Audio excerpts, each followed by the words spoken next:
Bismillahirrahmanirrahim. Assalamualaikum warahmatullahi wabarakatuh. Alhamdulillahirabbil alamin wa bihi nasta'in ala amri dunya waddin. Asyhadu an la ilaha illallah wa asyhadu anna Muhammadan abduhu wa rasuluh. Allahumma shalli ala Muhammadin wa ala alihi wa sahbihi ajmain. Wa ba'du. Kita berada di ahad yang keempat. Pelajaran kita adalah akidah, dan kita berada di kitab Qawaidul Arba', 4 kaidah tentang apa itu syirik dan apa itu tauhid. Kita berada di kaidah yang ketiga, pembahasan tentang bahwa Rasulullah SAW tidak membedakan orang-orang musyrikin, itu tidak dibedakan oleh Rasulullah SAW antara orang yang beribadah kepada malaikat, ada pula yang beribadah kepada para nabi, beribadah kepada orang soleh, ada juga yang beribadah kepada kayu dan batu. Yang lalu dibahas tentang 3 berhala besar, Lata, Uzza, dan Manat, patung terbesar yang ada pada masa Rasulullah SAW, sebagai dalil bahwa di sana ada orang-orang yang beribadah kepada batu dan kayu. Masih di bab itu, yaitu adanya orang yang beribadah kepada kayu atau kepada pohon, yaitu yang diterangkan dalam hadis Abi Waqid Al-Laitsi radhiyallahu anhu. Qala, beliau mengatakan, Abi Waqid mengatakan, kharajna ma'an Nabi sallallahu alaihi wasallam ila Hunain. Kami pernah keluar bersama Nabi. Biasanya kalau kata kharaja dalam hadis itu maksudnya berperang. Asal katanya sih keluar, asal katanya kharaja itu keluar. Tapi kalau dalam hadis, apalagi seperti ini, itu bermakna perang. Jadi kami keluar berperang bersama Nabi SAW ke Hunain, yang ma'ruf dengan perang Hunain. Wa nahnu hudatsa'u ahdin bi kufrin. Kata Abi Waqid, kami ketika itu baru masuk Islam, masih dekat dengan kekufuran. Karena Hunain ini terjadinya setelah Fathu Mekah tahun ke-8. Walil musyrikina sidratun, musyrikin mempunyai sidrah. Sidrah ini sebuah pohon. Yaqifuna indaha, yang musyrikin iktikaf padanya. Iktikaf sudah kita paham karena ini ada dalam Islam, ada dalam ajaran kita. Tapi ini iktikaf di sidro. Kalau kita kan di masjid. Inda wayanutuna biha aslihatahum. Mereka menggantungkan di sidroh itu senjata-senjata mereka. Nah, yuqalu laha dzatu anwat. Namanya disebut dzatu anwat, tempat menggantungkan, atau tempat pohon besar. Di sana orang-orang gantungkan senjata-senjata, sehingga disebut dzatu anwat, yang memiliki gantungan-gantungan. Famarorna, maka kami lewat bisidratin, di sidrah tadi. Fakulna, maka kami berkata, ya Rasulullah, wahai Rasulullah, ij'al lana dzata anwat, buatkan kami dzat anwat, kama lahum dzatu anwat, seperti mereka punya dzatu anwat. Jadi orang-orang musyrikin, muslimin minta seperti yang dilakukan oleh musyrikin. Ini hadis sahih menerangkan bahwa adanya orang yang beribadah menyembah pada pohon. Ini kan pohon. Di penjelasannya di sini diterangkan oleh Syekh Shalih Fauzan rahimahullah, an Abi Waqidin Al-Laitsi, hadis dari Abi Waqid Al-Laitsi, wa kana mimman aslama amal fathi. Abi Waqid ini termasuk orang atau sahabat yang masuk Islam pada tahun Mekah, tahun Fathu Mekah. Alal masyhur, yang terkenal Fathu Mekah itu kapan? Sanata tsamanin minal hijrah, pada tahun ke-8 Hijriah, Fathu Mekah. Wa qalahu yuqalu laha dzatu anwat, makna daripada dzatu anwat, al-anwat itu jam'unutin, jamaknya nut, wahya at-ta'liq. Ta'liq itu tempat gantung. Ai dzatu ta'aliq, yang memiliki gantungan-gantungan. Pohon yang memiliki gantungan-gantungan. Tidak tahu rantingnya apa bikin paku di situ. Yang jelas mereka menggantungkan senjata-senjata di situ. Yu'alliku nabiha aslihatahum, mereka menggantungkan senjatanya littabarruki biha. Nah, ini tujuannya. Nah, untuk mencari barokah. Tabarruk pada pohon, cari barokah pada pohon. Faqala ba'dus sahabati, maka berkata sebagian sahabat, alladzina aslamu qariban, orang sebagian sahabat yang Islam barusan atau yang baru masuk Islam berkata, walam ya'rifu tauhida tamaman, mereka belum mengerti tauhid secara sempurna, masih meyakini yang seperti itu enggak apa-apa, mohon barokah pada pohon-pohon. Ij'al lana dzata anwat kama lahum dzatu anwat, mengatakan pada Nabi, minta pada Nabi, buatkan kami dzatu anwat seperti mereka punya dzatu anwat. Nah, wa hadhihi, kata Syekh Shalih Fauzan, ini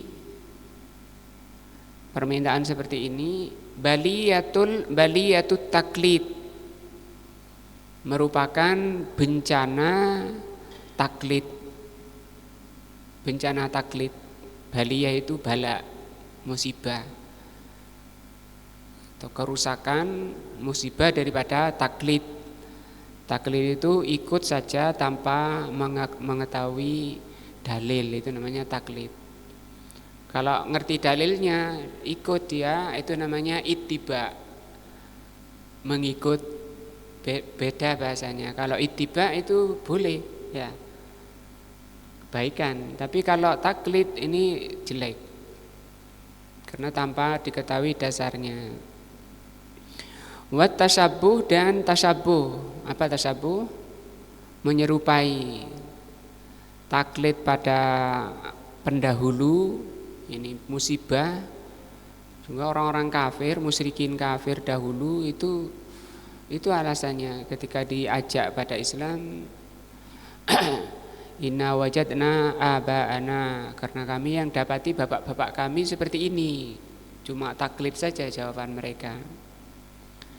Pembenaran-pembenaran dasar-dasar mereka hanya taklid tanpa tahu alasannya. Wahya min a'damil balaya, Dan ini kata Syekh termasuk paling besarnya musibah. Musibah terbesar yang menimpa muslimin adalah musibah yang menimpa agamanya. Ya. Kalau cuma badannya rusak, hancur badannya, bahkan sampai mati misalnya, itu mending kalau hatinya masih selamat. Ya. Nah, tapi kalau hatinya sudah rusak walaupun badannya sehat, nah badannya paling sehat, tapi hatinya rusak, nah itu balaya, musibah. Seperti ini kan didorong disebabkan karena rusaknya agamanya, minta kesyirikan malah. Fa'inda dzalika, maka ketika itu ta'ajjaban nabiyyu sallallahu alaihi wasallam, maka Nabi heran Nabi. Wa qala, maka beliau mengatakan Allahu akbar, Allahu akbar, Allahu akbar. Wa kana sallallahu alaihi wasallam, dan beliau sallallahu alaihi wasallam idza ajabahu syai'un, kalau ada sesuatu yang mengagumkan beliau, au istangkara syai'an, atau mengingkari sesuatu seperti di sini, fa innahu yukabbiru, beliau takbir seperti ini. Au yaqulu, atau beliau mengatakan subhanallah, wa yukarriru dzalika, dan itu diulang-ulang. Innaha, sesungguhnya permintaan ini sunanun, kata beliau merupakan sunanun. As-sunanu ai at-turuku, merupakan jalan-jalan atau cara-cara allati yaslukuha an-nasu, merupakan jalan-jalan yang ditempuh manusia, wayak tadi ba'duhum, dan diikuti oleh yang lainnya. Sunnah. Jadi sunnah itu diantara maknanya adalah jalan. Maka sunnah itu ada dua. Ada sunnah yang sayyi'ah, ada yang hasanah. Sayyi'ah itu kalau orang misalnya membuat satu cara yang tidak sesuai dengan ajaran Islam, itu sayyi'ah. Kata Rasulullah SAW, man sanna sunnatan sayyi'atan falahu wizruhu. Barang siapa membuat satu acara yang jelek kemudian diikuti oleh orang lain, maka dia mendapat dosa membuat cara tersebut dan mendapat tambahan dosa sebanyak orang yang mengikuti. Tapi kalau membuat sunnah yang baik, cara yang baik, dia dapat pahala, kemudian mendapat pahala sebanyak orang yang mengikutinya.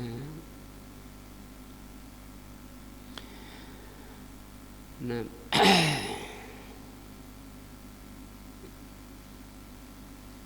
ini apa ini? Fassababul ladzi hamalakum ala hadza. Nah, maka sebabnya yang menyebabkan taklid tadi ya, atau jalan tadi ya, jalan atau taklid kepada pendahulu, nah, mengikuti orang-orang terdahulu, alladzi hamalakum ala hadza, yang menyeret kamu membawa kepada perbuatan ini. Huwa ittiba'u sunanil awwalin. Nah, ini merupakan mengikuti cara-cara orang terdahulu, musyrikin dahulu. Wa tasabbuh bil musyrikin, dan ini merupakan tasabbuh terhadap musyrikin. Qultum walladzi nafsi biyadihi, kata Rasul sallallahu alaihi wasallam masih memarahi sahabat tadi. Demi jiwaku yang berada di tangan Allah, kama qalat Banu Israil li Musa, ucapan kalian itu seperti ucapannya Bani Israel kepada Musa. Nah, ini kesamaannya. Nah, apa ucapannya? Ij'al lana, ini ucapannya Bani Israel kepada Nabi Musa. Ij'al lana ilahan, buatkan untuk kami Tuhan, sesembahan. Kama lahum alihatun, sebagaimana mereka punya Tuhan. Nah, qala, maka Nabi Musa menjawab, innahum qaumun tajhalun, sesungguhnya kamu ini Bani Israel kaum yang bodoh. Ini dalil bahwa kaum Yahudi itu, orang Israel itu pinter, katanya itu bohong, itu enggak benar. Ya. Kalau ada bilang orang Bani Israel itu Yahudi itu cerdas-cerdas, pinter-pinter, oh enggak bisa. Jahil, mereka itu orang jahil. Siapa bilang? Allah yang menciptakan mereka, yang mengatakan. Di mana ini disebutkan? Dalam surat Al-A'raf 138. Innakum, sesungguhnya kalian Bani Israel, Yahudi, kalian itu apa? Qaumun tajhalun, kaum yang bodoh. Nah, tidak ada dalil yang mengatakan Yahudi itu pinter. Terus orang pinter itu apa? Rasul pernah ditanya, Rasulullah pernah bersabda, hadis ini dhaif tapi maknanya benar. Al-kaisu mandana nafsahu wa amila lima ba'dal maut. Orang cerdas, orang pinter itu orang yang menahan nafsunya, mampu menahan nafsunya dan beramal untuk kematiannya. Itu cerdas. Kalau pikirannya dunia saja, itu bukan orang cerdas. Cerdas itu ya yang dipikir, pikirannya panjang ke depan, jauh. Kalau dunia itu kan sebentar. Ada seorang sahabiah, ibu-ibu kalau bahasa kita sekarang, lihat Nabi tidurnya di kulit kayak gitu, sampai bekas ke kulitnya. Ya Rasul, maukah aku buatkan kasur lah istilahnya, yang agak empuk sedikit. Ma'lid dunya, kata Rasul, apa dunia ini? Kita ini di dunia hanya seperti orang jalan sebentar, berteduh sebentar di bawah pohon, melanjutkan. Sampai Umar melihat beliau nangis ketika Rasul tidur di pelepah kurma, sampai lihat bekas-bekasnya di punggungnya. Prihatin kan, apalagi zaman kita sekarang lihat anaknya seperti itu, nangis ya. Padahal orang itu tidak diukur baik buruknya dengan dunia. Kalau dunia itu ada nilainya, kata Rasul, aku bisa minta gunung Uhud itu jadi emas. Tapi itu ditinggal oleh Rasul SAW. Beliau milih apa? Miskin, sederhana pakaiannya. Apalagi sahabat-sahabat beliau, apalagi kaum Suffah, sahabat, ada sekitar 70 orang yang tinggal di ruangan, satu ruangan hall kayak gitu, los. Di samping Masjid Nabawi ada 70 orang sahabat yang enggak punya keluarga, tidak punya harta, tapi mereka punya semangat untuk belajar Islam, memperjuangkan Islam. Apa kata Abu Hurairah, mereka itu sekitar 70 orang pakaiannya satu-satu tok, enggak ada yang dua. 70 orang. Izar, bahasa kita izar, bahasa Arabnya izar. Kata Abu Salman itu sarung. Sarung satu ndil. Kalau kita kan sarungnya aja banyak, bajunya kan banyak. Nah ini orang termulia, sahabat termulia. Sahabat mereka, sahabat Nabi itu sahabat termulia walaupun dibanding dengan sahabatnya para nabi yang sudah lalu. Kondisinya seperti itu. Kalau kita sangat memprihatinkan, tapi enggak, mereka sangat senang, hatinya gembira, hatinya lapang, hidupnya ceria, gembira. Tidak susah, tidak sakit hatinya, tidak gelisah, walaupun kondisinya seperti itu. Terus sarungnya gimana? Apa diubetna sini? Enggak. Ditarik gini, ditali ke lehernya belakang. Nah, leher di belakang, ditarik dari depan, ikat leher belakang. Kita insya Allah bisa bayangkan seperti itu. Itu kondisi kurun terbaik. Nah, dari sisi pakaiannya, dari sisi makanannya.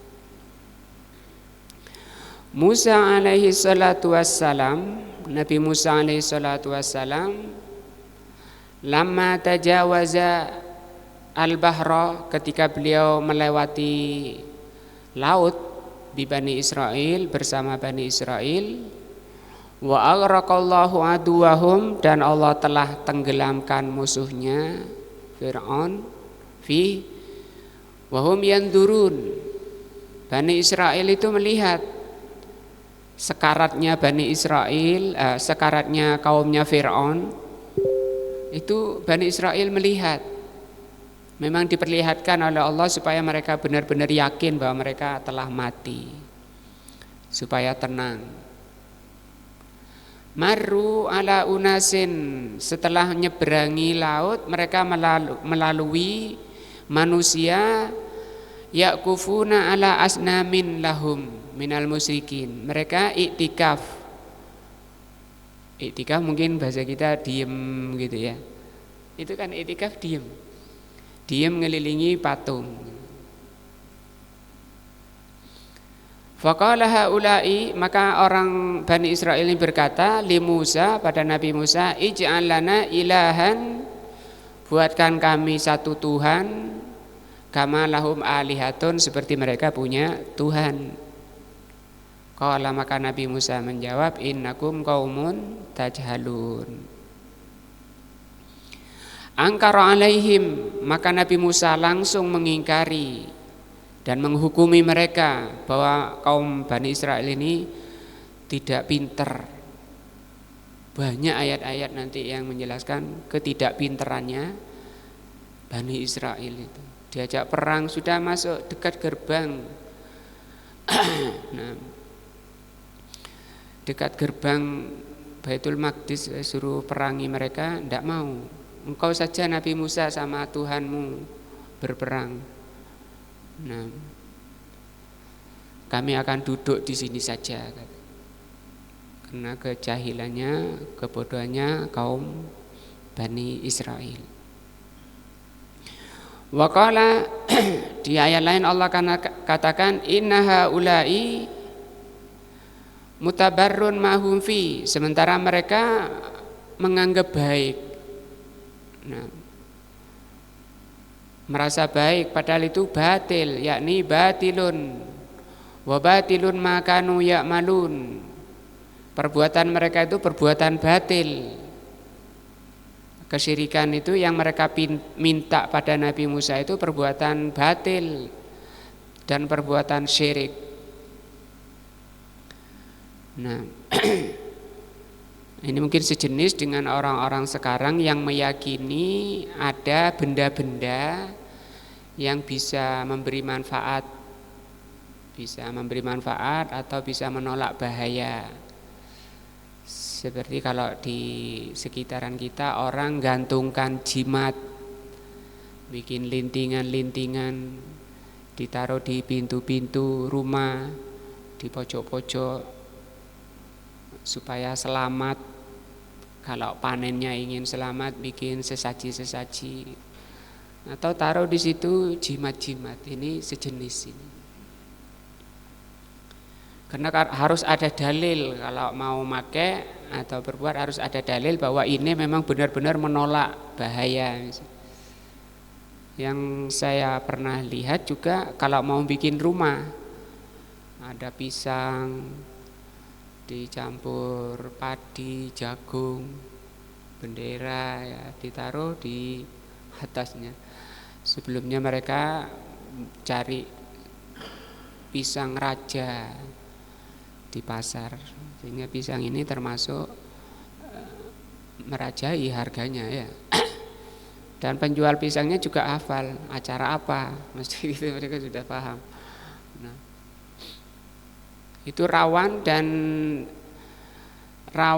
dekat ke ini, terkandung padanya apa? Faham-faham kesyirikan. Qala aghairallahi abghikum, apakah selain Allah yang kamu cari, yang kamu inginkan untuk kalian jadikan ilahan? Wa huwa, padahal Allah itu faddalakum alal alamin. Ketika itu Bani Israel sudah Allah utamakan daripada manusia di muka bumi ini. Nah, angkara alaihim, ayat-ayat ini ayat pengingkaran dari Nabi Musa kepada Bani Israel alaihi salatu wassalam. Kama anna nabiyana Muhammadan sallallahu alaihi wasallam angkara ala haula. Nah, maka ini yang tadi dikatakan, ini apa yang kamu minta tadi, Datu Anwat, itu seperti Bani Israel minta pada Nabi Musa. Lakin haula'i wa haula'i lam yusriku. Tapi mereka ya, baik Bani Israel maupun umatnya Nabi Muhammad SAW, sahabat tadi yang baru masuk Islam tadi, tidak berbuat syirik, tidak jatuh pada kesyirikan. Nah, Fabanu Israel, contohnya Bani Israel, lama qalu hadhil maqalah, ketika mereka melakukan ini, mengatakan ini pada Nabi Musa, lam yusriku, mereka tidak syirik. Li'annahum lam yaf'alu, karena mereka tidak melakukan, tidak dituruti oleh Nabi Musa alaihissalam. Mereka baru dikatakan syirik, Bani Israel itu, setelah mengatakan Uzair putra Allah. Ya, itu baru syirik karena dikatakan Uzair itu Tuhan. Seperti mengatakan Isa Tuhan dari orang-orang Nasrani. Wa kadzalika haula'i sahabat, demikian juga para sahabat, lau ittakhadhu dzata anwat, kalau mereka sampai membuat dzatu anwat, la asyraku, maka mereka akan jatuh pada kesyirikan. Walakinallaha, tetapi Allah Subhanahu wa taala hamahum, melindungi mereka, menjaga mereka dari terjerumus pada kesyirikan. Lama nahahum nabiyuhum intahau, karena mereka dilarang oleh Nabi, maka mereka berhenti. Wa qalu hadhil maqalah an jahlin, dan mereka ini mengucapkan seperti ini didasarkan karena kebodohan.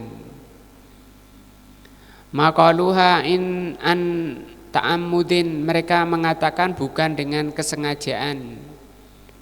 Falamma alimu, ketika mereka tahu, annaha syirkun, bahwa itu perbuatan syirik, bergantung pada selain Allah, mencari berkah pada selain Allah, itu syirik, intahau walam yamfaddu, mereka berhenti, tidak melaksanakan.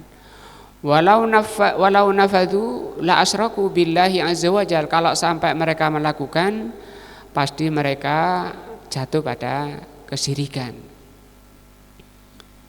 Fasyahidu minal ayah, maka kesimpulan daripada ayat ini, anna hunaka man ya'budul asjar.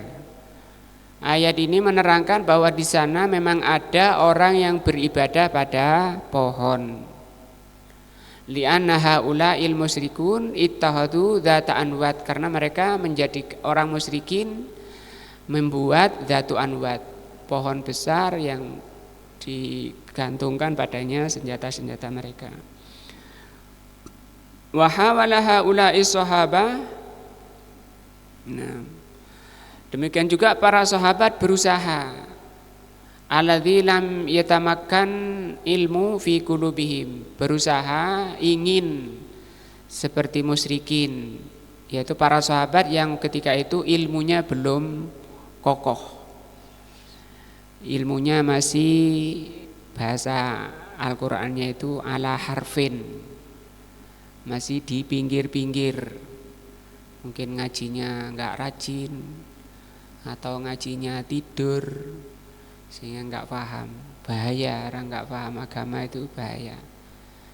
Bisa keprosok, tergelincir. Naudzubillah kalau sampai terjerumus. Dan itu ayat itu celaan, wa minan nasi may ya'budullaha ala harfin, di antara manusia ada yang beribadah kepada Allah di pinggir-pinggir. Salat berjamaah maunya belakang sendiri. Itu enggak bagus, itu mestinya rebutan yang terbaik. Nah, orang yang belakang-belakang kalau Allah takdirkan masuk surga ya nanti belakang. Nah, lam yatamakkan, belum kokoh ilmunya fi qulubihim, di hati mereka. Hawalu, maka mereka berusaha an yatashabbahu bihim, menyerupai musyrikin. Demikian juga orang-orang sekarang, ya, orang-orang sekarang yang KTP-nya Islam, yang nyerempet-nyerempet atau yang berusaha masih melakukan kesyirikan-kesyirikan disebabkan itu mereka tidak ngerti apa itu tauhid, apa itu syirik. Nah, maka ini pentingnya belajar ilmu tauhid, ilmu keimanan, karena itu merupakan dasar dan pondasi Islam seseorang. Kaidahnya kalau mau membuat bangunan, apalagi rencananya bangunannya tinggi, ya bangunannya inginnya sempurna, kokoh, tinggi, kaidahnya kata Pak Amin kan pondasinya harus kuat, karena makin tinggi bangunan itu anginnya makin apa? Kencang. Maka ujian itu tergantung tingkat keimanan. Itu kaidah, sudah kaidah seperti itu. Kalau kita ingin Islam kita kuat, bangunan Islam kita kuat, dikuatkan dulu apa? Pondasinya. Pelajaran akidah, pelajaran keimanan, pelajaran yang paling penting, pondasi dasar. Sehingga tidak mudah dibawa oleh pengaruh-pengaruh, arus-arus. Nah, kokoh dia, ikhlas karena Allah, wa ma umiru illa liya'budullaha mukhlisina lahuddin. Manusia tidak diperintah kecuali beribadah kepada Allah saja. Mukhlisin, apa mukhlisin? Ikhlas. Lahuddin, beragama itu ikhlas. Nah, di antara tanda orang yang tidak ikhlas itu di dalam beragama itu masih takut sama orang dan senang dipuji orang. Takut ditinggalkan orang, itu tanda kurang ikhlas, tanda hatinya belum kuat. Nah, laula annallaha hamahum birasulihi sallallahu alaihi wasallam, maka mereka orang-orang para sahabat itu berusaha meniru musyrikin, menyerupai musyrikin, membuat dzatu anwat. Kalau Nabi Musa tadi ingin punya patung seperti musyrikin punya patung. Laula annallaha hamahum, sekiranya kalau sampai Allah tidak menjaga mereka dengan Rasul sallallahu alaihi wasallam. Asyahidu, kesimpulan berikutnya, annahunaka, bahwa di sana man yatabarraku bil asjar. Ada orang yang mencari barokah dengan kayu-kayu. Kalau sekarang mungkin apa kayu-kayu? Tempat keramat misalnya. Wa yakufu an indaha dan iktikaf padanya, semedi di sana. Wal ukuf maknahu, ukuf itu maknanya al-baqa indaha, tinggal di situ.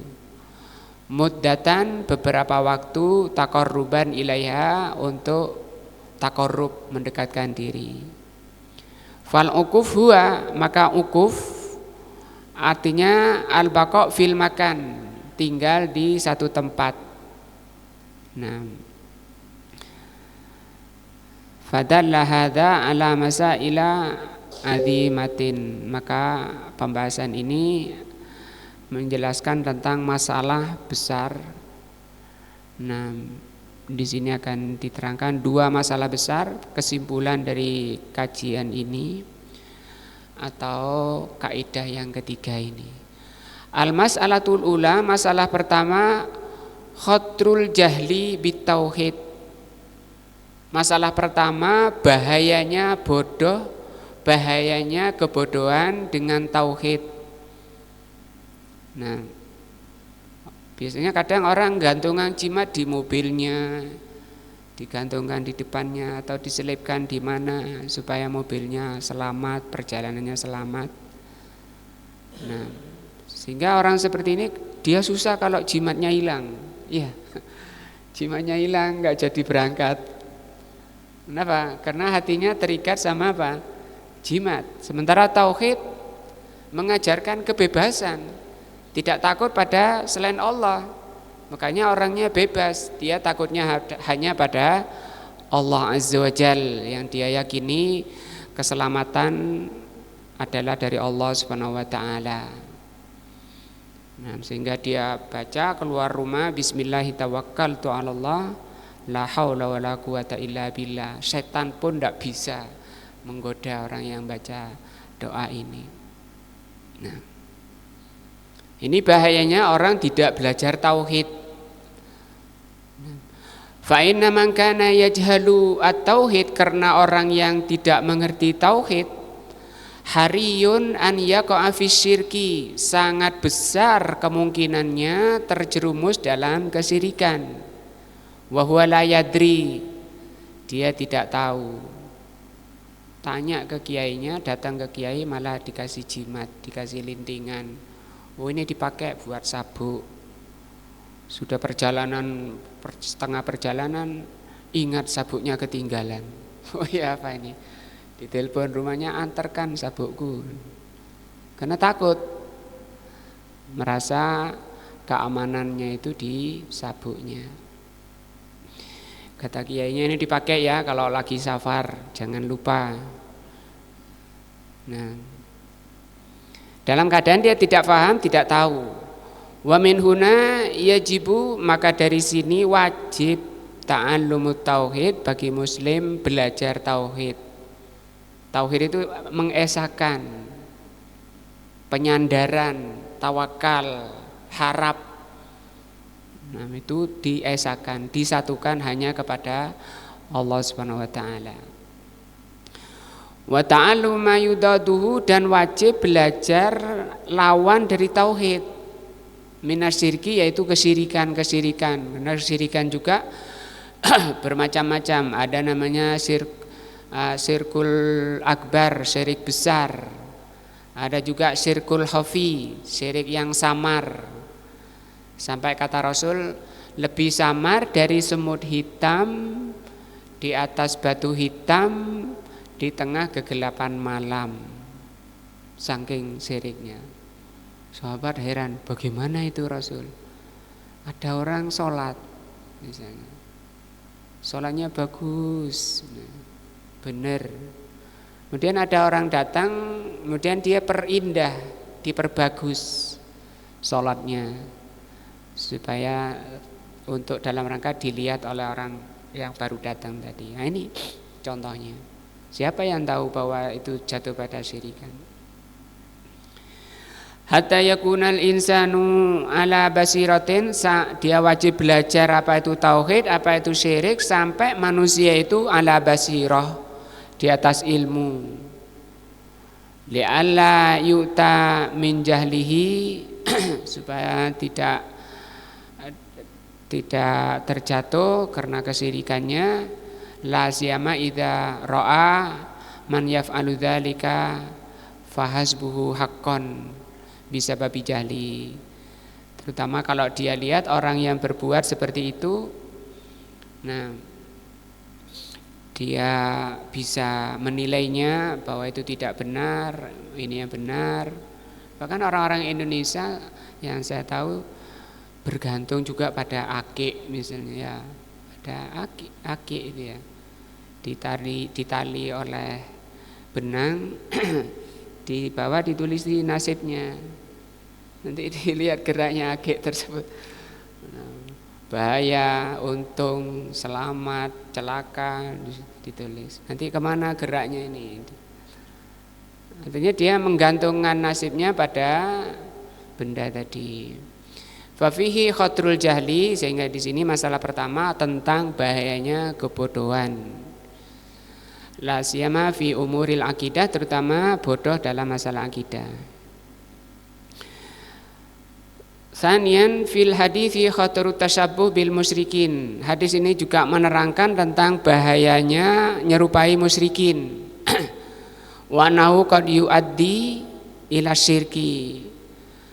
Orang yang menyerupai kesyirikan, menyerupai musyrikin itu bisa mengantarkan pada kesyirikan. Nah, maka kita harus tahu bentuk-bentuk kesyirikan, perbuatan-perbuatan orang yang syirik kita harus hindari. Qala sallallahu alaihi wasallam man tashabbaha biqaumin fahuwa minhum fala yajuzu tashabbuh bil musyrikin. Ada misalnya meyakini di kalangan muslimin meyakini bahwa manusia itu di dalam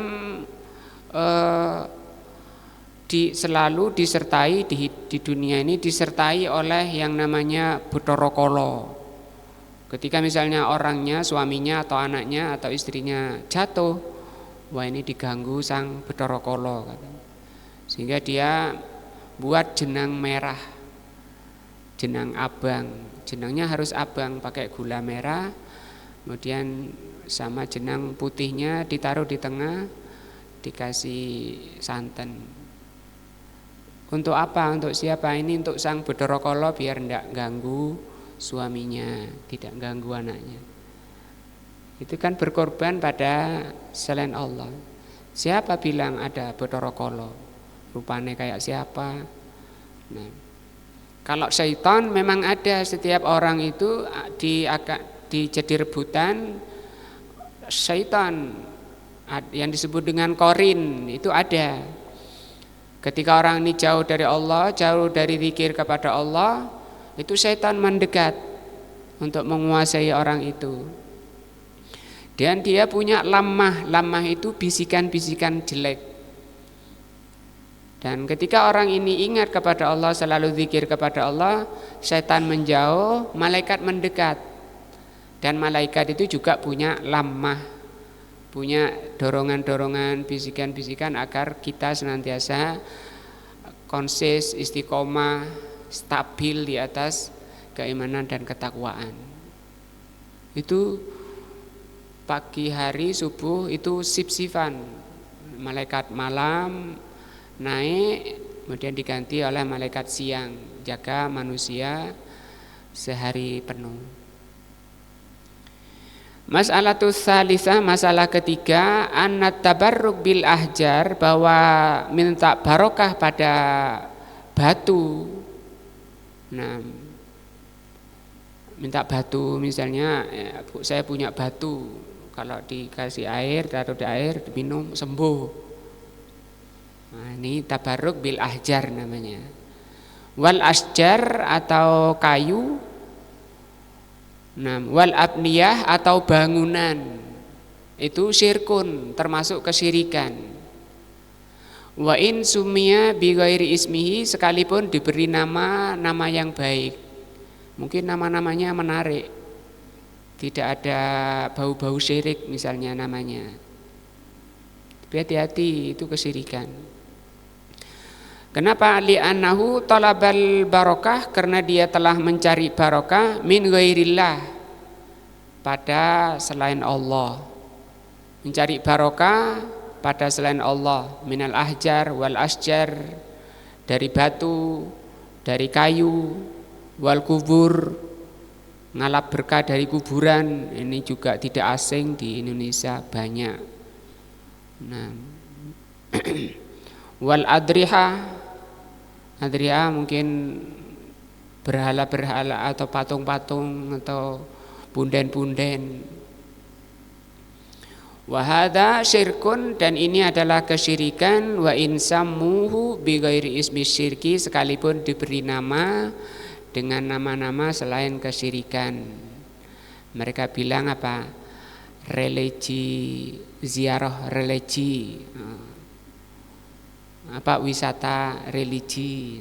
Datang ke kuburan-kuburan, bayar rombongan sekian bis dipimpin oleh Gus misalnya atau kiainya. Itu syirik, bahaya. Nah, kata Rasul sallallahu alaihi wasallam, la tusaddur rihal, jangan kalian menempuh perjalanan, jangan kalian wisata, ya, kecuali pada 3 tempat. Apa itu? Masjidil Haram, Masjid Nabawi, Masjid Al-Aqsa. Kalau mau wisata religi, ini yang sesuai dengan sunnah. Oh, nggak bisa ke sana, maunya saya rekreasi. Oh, ada rekreasi dalam Islam, kata Rasul sallallahu alaihi wasallam, siyahatul mu'min al-jihad fi sabilillah. Rekreasinya orang mukmin itu berjihad di jalan Allah, dakwah, datangi daerah-daerah, dakwah, ajak mereka pada tauhid, ngajarkan tauhid ke sana. Itu siyahah, di jalan, niatnya rekreasi, refreshing sana sambil menyebarkan agama yang benar. Wallahu a'lam bishawab. Selesai kita kaidah ketiga. Kita akan masuk insyaallah pertemuan berikutnya al-qaidatur rabi'ah, kaidah yang keempat. Mudah-mudahan bermanfaat dan Allah Subhanahu wa taala meningkatkan tauhid kita, meningkatkan keimanan kita, meningkatkan keikhlasan kita hanya kepada Allah Subhanahu wa taala, takut hanya kepada Allah Subhanahu wa taala, dan menjadikan ilmu yang bermanfaat dari apa-apa yang Allah ajarkan kepada kita. Mudah-mudahan semoga Allah Subhanahu wa taala senantiasa memperbaiki agama kita, memperbaiki akhirat kita, dan memperbaiki dunia kita semakin dekat kepada Allah Subhanahu wa taala. Subhanakallahumma wa bihamdika asyhadu an la ilaha illa anta astaghfiruka wa atubu ilaika. Wassalamualaikum warahmatullahi wabarakatuh.